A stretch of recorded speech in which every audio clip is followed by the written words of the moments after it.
প্রিয় ভাই বোনেরা, আসসালামু আলাইকুম। আশা করি যে যেখানেই আছেন, আল্লাহর রহমতে আলহামদুলিল্লাহ ভালো আছেন আজকে আপনাদের সামনে আমি একটি খুব গুরুত্বপূর্ণ বিষয় নিয়ে আলোচনা করতে চাইছি। অর্থাৎ আমার যে চিন্তাভাবনা, সেই চিন্তাভাবনাগুলো আপনাদের সাথে একটু শেয়ার করতে চাইছি। যে বিষয়টি বলব, এই বিষয়টি অনেক গুরুত্বপূর্ণ বিষয় এবং অনেক বিরাট বিষয়। কিন্তু সময় যেহেতু কম, সংক্ষেপে আপনাদের সামনে এই গুরুত্বপূর্ণ বিষয়টির সম্পর্কে আমার চিন্তাভাবনা তুলে ধরতে চাই। বিষয়টি কী? নিশ্চয়ই অনেকে ভাবছেন, বিষয়টির সাথে জড়িত আমাদের এই প্রিয় মাতৃভূমি বাংলাদেশের ভবিষ্যৎ। বিষয়টির সাথে জড়িত আমাদের ভবিষ্যৎ বংশধর বা ভবিষ্যৎ প্রজন্ম। নিশ্চয়ই ধরে ফেলেছেন অনেকে? জি, যারা ধরে ফেলেছেন তাদের জন্য বলছি, বিষয়টি হচ্ছে শিক্ষা। শিক্ষাই হচ্ছে জাতির মেরুদণ্ড। কাজেই এই শিক্ষাকে যদি আমরা সঠিকভাবে, শিক্ষা ব্যবস্থাকে যদি আমরা সুন্দরভাবে সঠিকভাবে গড়ে তুলতে না পারি, তাহলে জাতি হিসাবে হয়তো আমাদের উঠে দাঁড়াতে অনেক কষ্ট হবে। এই শিক্ষা ব্যবস্থাটির মধ্যে ১ম বিষয়টি হচ্ছে প্রাইমারি, প্রাইমারি শিক্ষা ব্যবস্থা।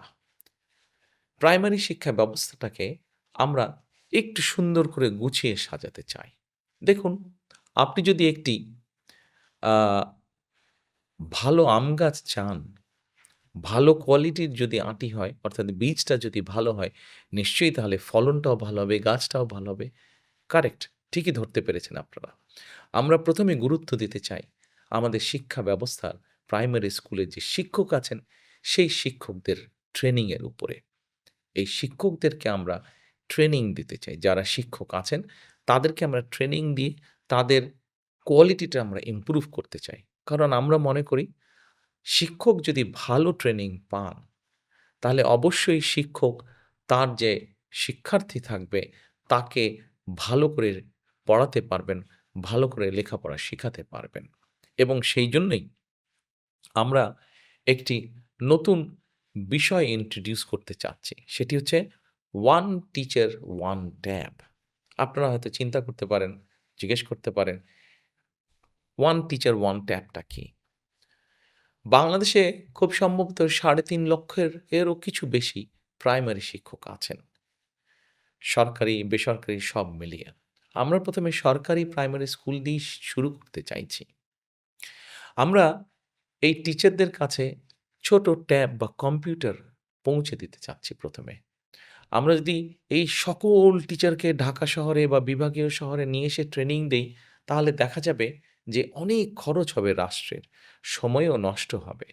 সেইজন্য আমরা এই ট্যাবটা পৌঁছে দিতে চাচ্ছি। আমরা শিক্ষকদের কাছে পৌঁছে দিব এবং তাদের কিভাবে এটি পরিচালনা করবেন তারা, কিভাবে এটি চালাবেন তারা, জেলায়, জেলায় আমরা তাদেরকে সেটি শিখাবো। তারপরে তারা তাদের উপজেলা, ইউনিয়ন, গ্রামে ছড়িয়ে ছিটে পারবেন। ফলে অর্থাৎ একেকজন টিচারের কাছে একেকটা কম্পিউটার থাকবে। সেই কম্পিউটারের মাধ্যমে ঢাকা থেকে বসে একজন শিক্ষক ভালো কিছু ট্রেনিং তাদেরকে দিতে পারবেন, অথবা একজন শিক্ষক যে যশোরে আছেন, সে দেখা যাবে কুড়িগ্রামের একজন শিক্ষককে ভালো কোনো একটি বিষয় ট্রেনিং দিতে পারলেন। অথবা চট্টগ্রামে একজন শিক্ষক আছেন, সে হয়তো দিনাজপুরের ছাত্রছাত্রীদেরকে ভালো কোনো একটি বিষয়, শিক্ষার কোনো একটি সাবজেক্ট বিষয় ভালো করে পড়াতে পারবেন। ভোট দিব কিসে, ধানের শীষে। এটা তো গেল একটা। সময় লাগবে, কিন্তু আস্তে, আস্তে আমরা এই জিনিসটি গড়ে তুলতে চাই। এই সিস্টেমটি আমরা গড়ে তুলতে চাই। এবার আসুন, আমরা শিক্ষা ব্যবস্থার মধ্যে আরেকটি বিষয় নিয়ে আসতে চাই। সেটি হচ্ছে ভাষা। দেখুন, আমরা সকলে বাংলা বলছি। আমাদের অনেক ছেলেমেয়েরা, আমাদের অনেক সন্তানেরা ইংরেজিও বলছে অনেকে। কিন্তু চিন্তা করে দেখুন, আমাদের সন্তান, আমার সন্তান, আপনার সন্তান, তারা যদি বাংলা পারে, তারা যদি ইংরেজি পারে এবং ইংরেজি ভাষার পাশাপাশি যদি আরেকটি ভাষা, ৩য় একটি ভাষা সে যদি জানে, তাহলে বড় হয়ে সে যদি তার সেই জানা ভাষার দেশে যায় বা যেতে পারে, তাহলে নিশ্চয়ই সে একটা ভালো কর্মসংস্থান খুঁজে বের করতে পারবে। কাজেই আমরা সরকার থেকে কয়েকটি ভাষা শেখানোর ব্যবস্থা করব। যেমন ম্যান্ডারিন হতে পারে, যেমন জাপানি ভাষা হতে পারে, যেমন জার্মানি ভাষা হতে পারে, যেমন ফ্রেঞ্চ ভাষা হতে পারে, অ্যারাবিক ভাষা হতে পারে, ইটালিয়ান ভাষা। অর্থাৎ পৃথিবীর বিভিন্ন দেশে কর্মসংস্থানের সুযোগ আছে যেই দেশগুলোতে বেশি। কোরিয়ান ভাষা হতে পারে। সেরকম দেশগুলোতে সে দেশগুলোর ভাষা আমরা আমাদের ছেলেমেয়েদেরকে শিখাতে চাই। ৩য় ভাষাটি শিখাতে চাই তাদেরকে। তারা যদি এই ভাষাটি শিখতে পারে তাহলে বড় হতে, হতে সেই ভাষায় তার দক্ষতা হবে। এবার আসুন, ভাষা শিক্ষার পাশাপাশি আমরা প্রাইমারি স্কুল থেকে শুরু করে একদম ক্লাস 12 পর্যন্ত আমরা আরো কয়েকটি বিষয় এখানে আমরা বইয়ের বা স্কুলের সিলেবাসের মধ্যে নিয়ে আসতে চাই। কি, কি সেটি? যেমন ধরেন খেলাধুলার একটি বিষয় আছে। প্রত্যেকটি ছেলেমেয়েই কোনো না কোনো বিষয় খেলতে পছন্দ করে। কোনো না কোনো স্পোর্টস খেলতে পছন্দ করে। আমরা যেটি করতে চাইছি সেটি হচ্ছে যে আমাদের ছেলেমেয়েরা সাধারণত যে সকল খেলাধুলায় ভালো, কেউ হয়তো ফুটবল খেলায় ভালো, কেউ ব্যাডমিন্টন খেলায় ভালো, কেউ সাঁতারে ভালো। এরকম যারা যেই স্পোর্টসে ভালো, এরকম ৬-৭ টি স্পোর্টস আমরা রাখবো স্কুল সিলেবাসের ভিতরে এবং তাকে ওই খেলায় অংশগ্রহণ করতে হবে। যে ছাত্র-ছাত্রী যে খেলাটি বেছে নিবে তাকে সেটিতে অংশগ্রহণ করতে হবে এবং অংশগ্রহণ করাইলেই শুধু হবে না, সেখানে থেকে পাস মার্ক পেতে হবে। অর্থাৎ সে খেলাধুলায়ও ভালো হয়ে উঠবে। যে সাঁতার পারে সে সাঁতারে ভালো হবে। যে ফুটবল খেলতে পারে সে ফুটবলে ভালো হবে। যে ক্রিকেট খেলে সে ক্রিকেটে ভালো। যে জোরে দৌড়াতে পারে সে দৌড় প্রতিযোগিতায় ভালো করবে। তার মানে দেখুন আমাদের সন্তানেরা ইংরেজি ভাষা শিখলো, আমাদের সন্তানেরা একটি খেলাধুলায় ভালো করল। এবার আসুন, আমরা আমাদের সন্তানদেরকে গড়ে তুলতে চাই যেমন ভালো খেলতে পারবে, ৩য় একটি ভাষা, ২য় একটি ভাষা জানবে। একই সাথে তাকে আমরা বিভিন্ন রকম আরো আর্ট বা কালচার শিখাতে চাই। যেমন অনেক শিশুরই অনেক ইচ্ছে আছে। কেউ হয়তো গান শিখবে, কেউ হয়তো গিটার বাজানো শিখতে চাইছে, কেউ হয়তো কবিতা আবৃত্তি শিখতে চাইছে, কেউ হয়তো ছবি আঁকতে চাইছে।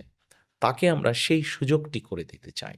এবার চিন্তা করুন তো আপনার সন্তান ছোটবেলা থেকে যখন একটি ২য় এবং ৩য় ভাষা শিখবে, একই সাথে আপনার সন্তান যখন একটি খেলায় ভালো হবে, একই সাথে আপনার সন্তান যখন একটি আর্ট বা কালচারে ভালো হবে, এতগুলো গুণ যখন একটা বাচ্চার মধ্যে থাকবে, সেই বাচ্চাটিকে কেমন করে কেউ আটকে রাখতে পারবে?